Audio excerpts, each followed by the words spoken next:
Good afternoon, everybody, respected dignitaries on and off the dais, fellow delegates.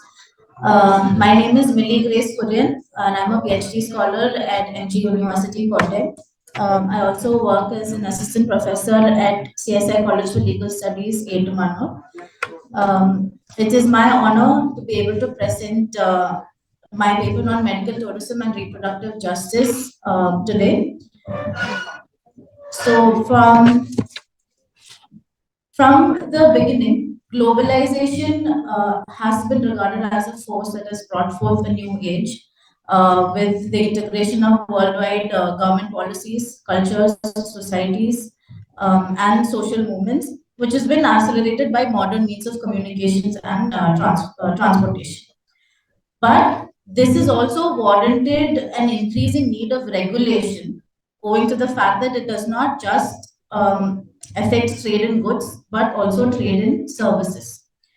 So, healthcare happens to be one of the major services sought after by patients across nations, and new patterns of consumption of healthcare services has cropped up in the global flow of patients and healthcare professionals as well as medical technology under the supervision of the WTO and the GATS. And one major phenomenon that developed due to this is the movement of patients themselves across borders in the pursuit of medical treatment and healthcare. And this is now commonly called as medical tourism. And among the medical services, fertility services seem to be top of the list, which ensures the realization of human right to reproductive justice. So this paper aims to throw light at how medical tourism has contributed to reproductive justice and the implications of the implementation of stricter regulatory laws in India. But before that, let's just quickly look at what medical tourism is and what reproductive justice is. Uh, Essentially, consumers traveling across international borders for receiving some form of medical treatment, which may span from a full range of medical services like dental services, cosmetic surgery, elective surgery, and fertility surgery services. This is what is meant by medical tourism. But not all kinds of foreign patients are considered as medical tourists because there can be temporary visitors abroad. These are individuals that are on holiday in a foreign country and they avail medical services in the foreign country due to some sudden accident or illness. Then there's long-term residents, which are foreign citizens choosing to retire in countries other than their own country and availing services from the resident country. And there's patients with common borders, that is, sometimes countries that share common borders, they may collaborate in providing cross national public funding for healthcare services. And then there's outsourced patients. That are those patients opting to be sent abroad by health agencies using cross national purchasing agreements. So these foreign patients, they are not considered as medical tourists. Medical tourists are essentially those patients who out of their own will, they travel to a foreign country to avail their services and they pay for the services out of their own pocket. Now, in the Indian scenario and medical tourism, India has been ranked 10th in the 2020 to 2021 Medical Tourism Index. And the arrival of foreign tourists for medical purposes has been steadily increasing over the last few decades. Chennai city has been recognized as the health capital of India and it attracts more than 40% of medical tourists. And this is mainly because, one, obviously, the lower cost of services. The cost of medical procedures in India is almost one-tenth of that of the same procedure in the US or the UK. And the quality of the services provided in India. We have 43 JCI accredited hospitals, that is Joint Commission International Accredited Hospitals in India, which is second only to Brazil and China. Brazil has 70 and China has 46. India also has 1,149 NABH accredited hospitals, making India one of the top countries with respect to healthcare service providers. Then there's a lot of there's no waiting time in India compared to the UK and US. And also English is one of the official languages in India, making communication easier for foreign patients within the country. And also, the government has introduced provisions for medical visas, which makes travel easier. The government allows medical tourists to be in India for a specific period of time. And so that is the scenario in India. Now, coming to reproductive tourism, a major subcategory of medical tourism in India is reproductive tourism, which essentially consists of fertility patients traveling across national borders in order to receive wide variety of assisted reproductive technologies and services like IVF, gametes donation, intracytoplasmic sperm injection, sex selection, maternal surrogacy, and embryonic diagnosis. And we have had a lot of medical tourists, maybe due to the unavailability of a specific technology or service in their home country, or lack of sufficiently skilled personnel or doctors in their home country, or lower costs here, better standards of care here, and also exclusion from services in their home country based on age, marital status, sexual orientation, etc. But one of the primary reasons that these foreign patients they choose India is that here it was the surrogacy or assistant reproductive techniques was unregulated and lenient. So it was not regulated properly till very recently.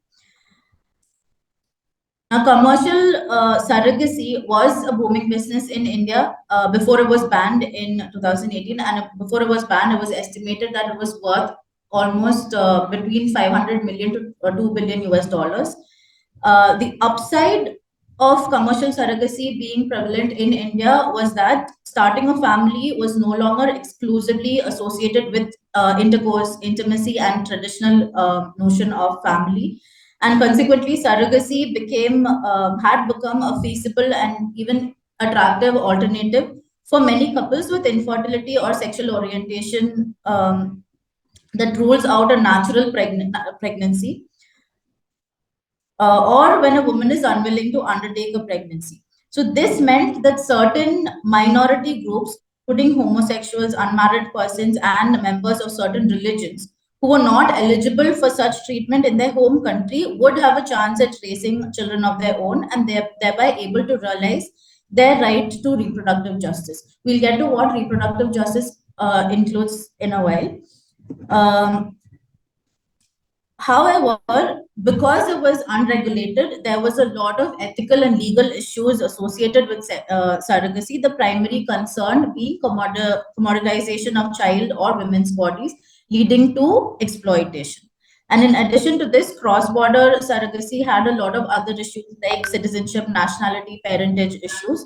And therefore, while surrogacy is a boon for parents who are not able to conceive, it had led to a whole lot of exploitation. And in response to this, the Indian Council of Medical Research issued national guidelines for accreditation, supervision, and regulation of ART clinics in India in 2005. And the Ministry of Home Affairs periodically issued guidelines for regulating surrogacy, but these did not do much to curtail the exploitation that was happening in the country. And because of that, new surrogacy bills were proposed and eventually it was passed and implemented. And these are the Assisted Reproductive Technology Regulation Acts 2021 and the Surrogacy Regulation Acts 2021. Now, these two are two of the major legislations regulating reproductive rights in India right now. Stricter rules, including registration of every ART clinic under National Registry of Banks and Clinics, trying to reduce the exploitation. It completely banned commercial surrogacy. And also it excluded unmarried individuals, divorced men, widowed men, heterosexual or homosexual, unmarried couples, trans persons, non-citizens, etc. from availing these services. And the act is limited to those commissioning couples who are infertile, those who have been unable to conceive after 1 year of significantly reduces reproductive choices of those excluded. So this is where the right to reproductive justice gets denied, both for individuals inside the country as well as outside India. So the notion of reproductive justice is the result of merging of reproductive rights and social justice. So it is a cross-disciplinary feminist framework founded upon notions of human rights and intersectionality. That is, reproductive justice includes all human beings have the right to control your body, choose to have children, choose to not have children, choose how you will have children, and how you will take care of your children in a healthy and safe community.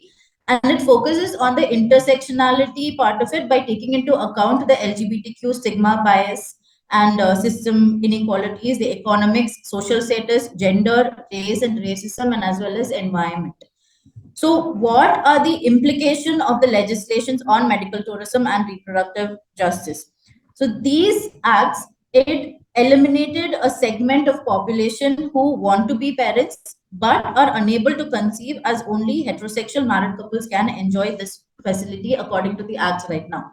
And the act only allows infertile couples residing in India to avail surrogacy, affecting the number of individuals belonging to minority groups residing in countries with strict laws who had hoped on availing its services in India.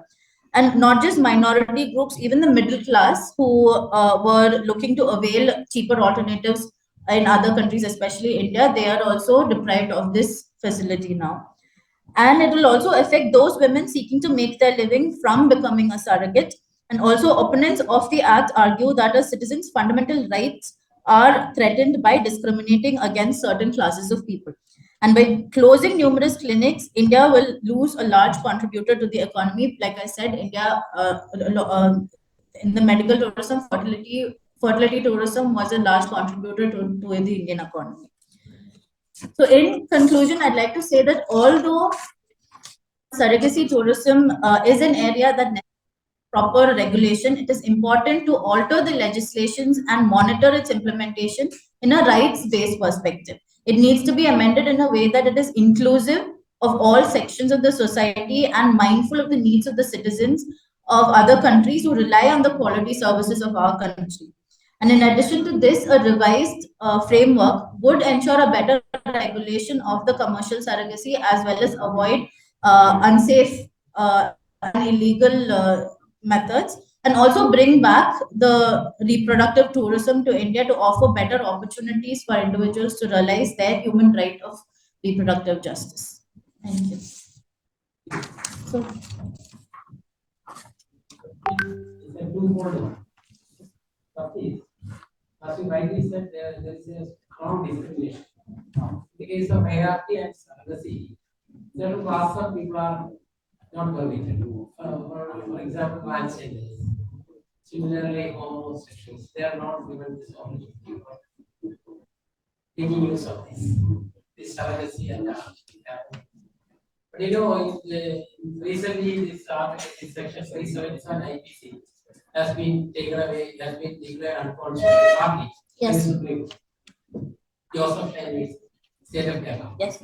Similarly, in the case of transgenders, also in the famous case nationally, their rights are well recognized. There is a specific statute also, the Transgenders Act. Also. All these developments have come before we discriminating. Yes. So, is it the right time to have re-repeat the legislation and making it as a goal to those who are engaging in this homosexuality? In the transgenders also, is it the right time to have a re-repeat? Yes, sir, because especially since this has already been there, the Supreme Court has given these guidelines. And also, in surrogacy itself, there's a case of baby Minji, where it was the court had said that homosexuals also have the right to have a surrogate child.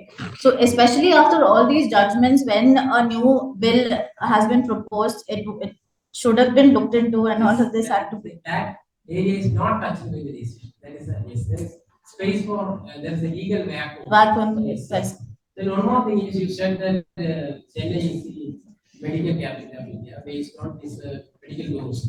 Yeah, yes, sir. So what are the factors which have contributed in this area that is made this city a medical university? Because of course we've got a lot of super specialty and multi-specialty hospitals in Chennai, and all the other factors which I mentioned, the lower costs and the low waiting time, and all of this, the quality of the medical care that we provide in the country, all of this has contributed towards this. Because all this JCI accredited hospital, I think I mentioned it We have the NABH, we have around more than 1,149 hospitals that have been NABH accredited in the country. And JCI is an international one.